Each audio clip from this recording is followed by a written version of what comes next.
Ciao a tutti amici, sul canale Wellus oggi vi mostro come controllare lo stato, della batteria su Windows 11. Funzionerà allo stesso modo anche su Windows 10. Dobbiamo aprire il CMD. Andiamo su Start, scriviamo CMD, apriamo il prompt dei comandi e qui inseriamo, o scriviamo direttamente il comando per intero. Ecco, battery report / output. E qui scriviamo ovviamente la cartella dove andrà salvato. Premiamo invio. Ecco, come vediamo, è stato salvato. Poi andiamo, nel mio caso, nel disco C. Vi avverto subito, il prompt dei comandi va aperto come amministratore, altrimenti non apparirà qui. Quindi apriamo semplicemente questo file che si trova già nella vostra posizione.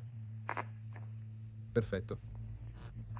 E qui vedrete, come potete vedere, è scritto quanto A, la capacità dichiarata dal produttore, e sotto sarà scritta la capacità rimanente del vostro accumulatore, cioè la sua salute. In particolare, questo accumulatore è già un po' degradato. Qui è rimasto circa il 65% del totale, della sua capacità totale. Ecco, è tutto per ora. Con voi era Wellus. Mettete like e iscrivetevi al canale. A tutti, ciao!